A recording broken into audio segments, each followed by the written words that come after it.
Bom dia, boa tarde, boa noite, boa madrugada, e dependendo do momento que você estiver assistindo.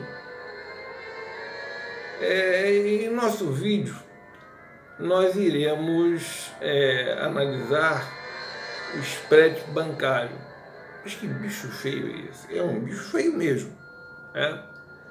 Uma explicação muito simplória, sobre o spread bancário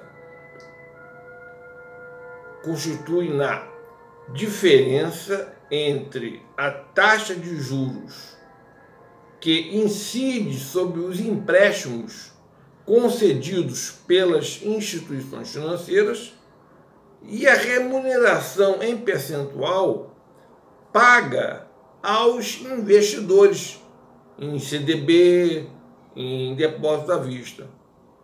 E trocando em poucas palavras, o spread bancário é a diferença da taxa de juros que o banco paga e a taxa de juros que o banco cobra.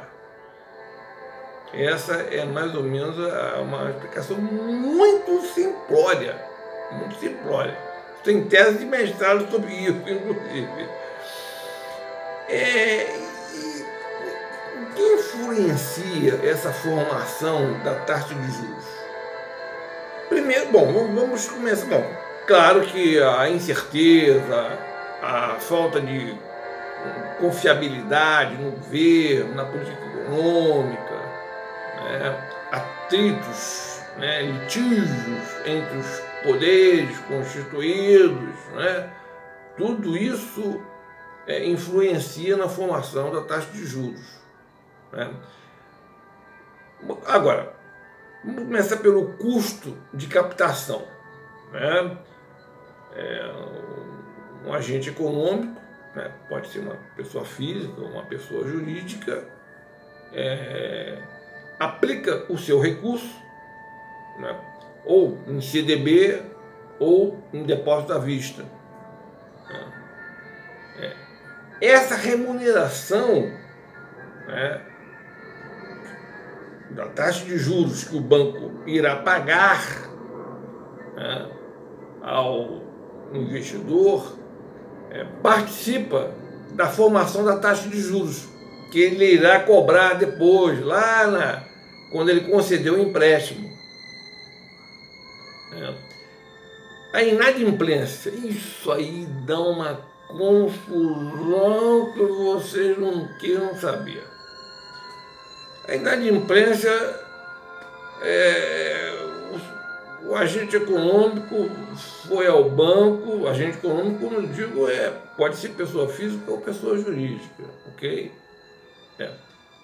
Foi ao banco, instituição, ou foi ao banco ou pelo computador mesmo, depende,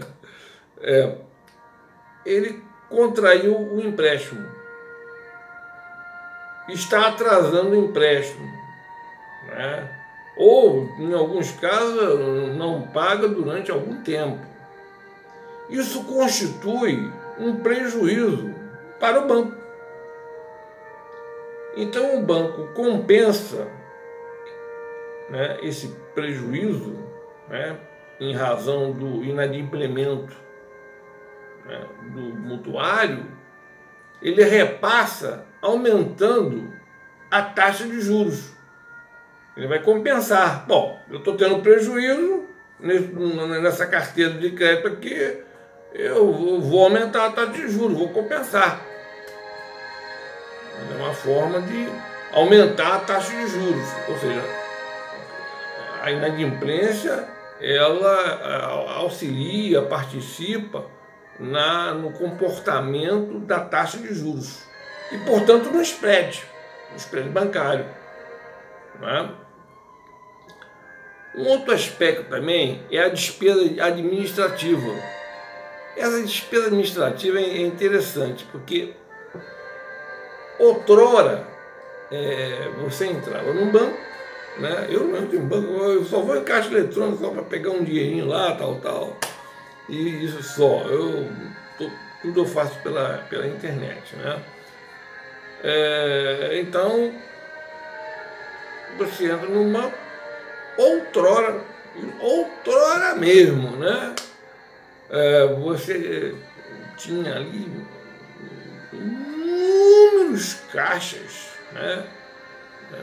Operando, funcionários atendendo ali, recebendo ou pagando contas, né? Depois inventaram a fila única de tantas pessoas que recorriam, né, à instituição financeira, né? Hoje em dia não, já há algum tempo, né, as pessoas utilizam o seu, eu ia falar o nome do banco, utilizam a internet para efetuar o pagamento. Aí você entra no banco, tem 3 caixas, né? Tem mais gerente do que caixa. Por quê? Eu estou exagerando às vezes, estou exagerando um pouquinho, né? Mas tem muitos gerentes que é para captar recursos, é vender seguro, vender ações, né? Efetuar, firmar contratos de empréstimos. Ou seja, os gerentes, eles na verdade, eles atuam ali, né, para captar recursos, né? E deve ter uns 3 caixas, 2 caixas, 4 caixas, depende do banco, né? Vamos aqui querer fazer uma análise muito ampla, né? Generalizar, né? Mas o número de gerentes, normalmente, ele é quase que superior, né, ou até superior mesmo, ao número de caixas, ao número de funcionários que atendem o público diretamente. Estão ali para captar recursos, né? Aí seria, né, o cara, você quer comprar um título de capitalização? Meu amigo, pelo amor de Deus, olha para o meu rosto, eu tenho um cara de trouxa, né, jeito de trouxa, mas não sou trouxa. É claro, não vou responder assim porque eu tenho educação, né? E os meus gerentes também não vai me oferecer título de capitalização, né? Muito bem. Então a despesa administrativa, ela não participa muito agora, atualmente, né? Embora os bancos afirmem que sim, né?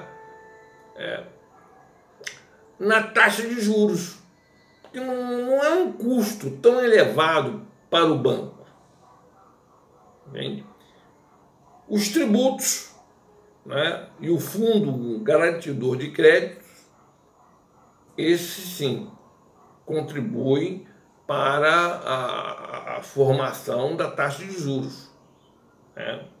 Então, o que eu quero dizer, ele participa no aumento da taxa de juros, ou na diminuição, mas normalmente é no aumento da taxa de juros.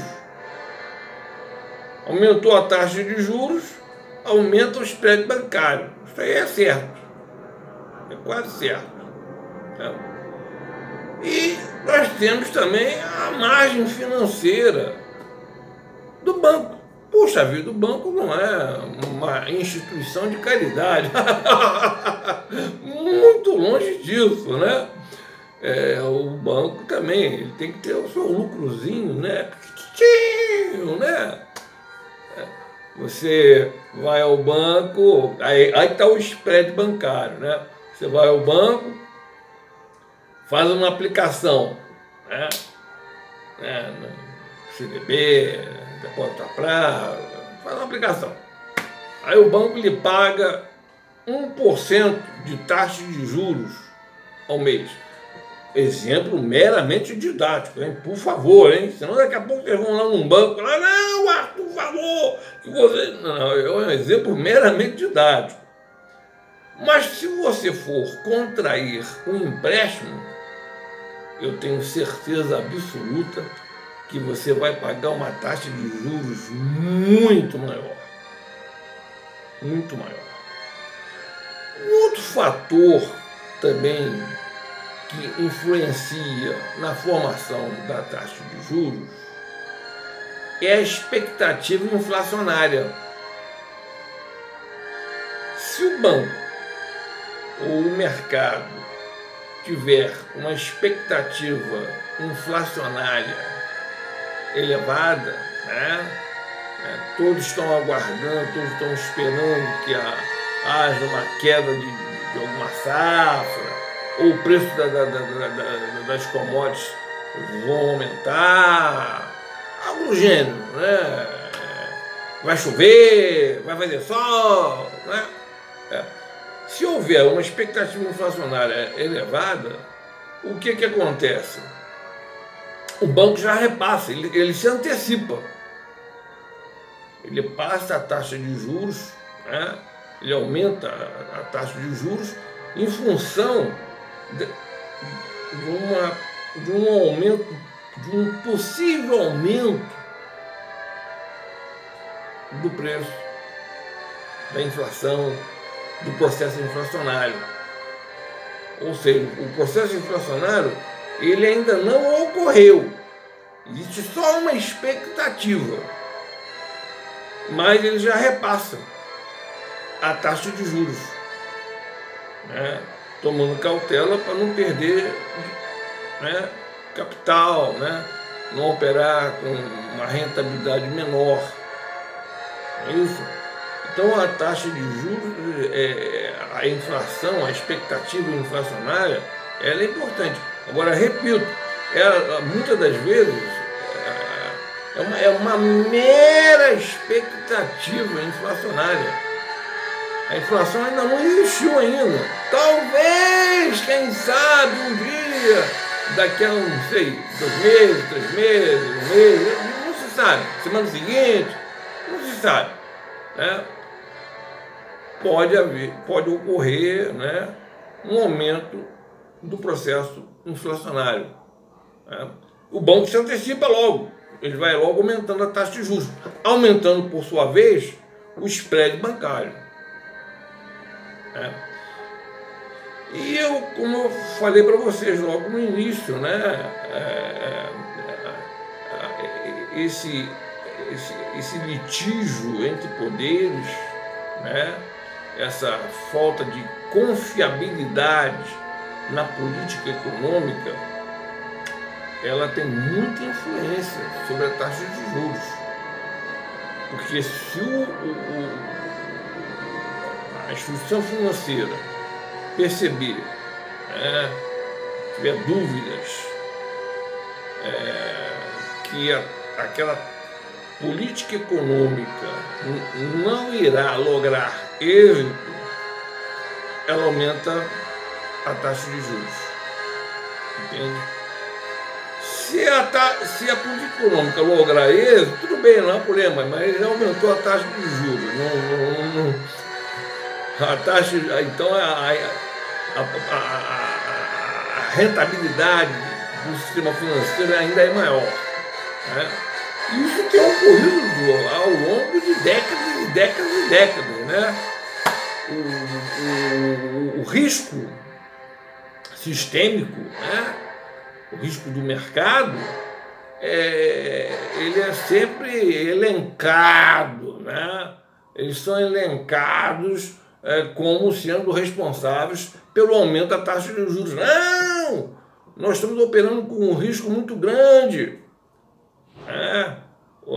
A política monetária não logrará êxito, a política cambial é um caos.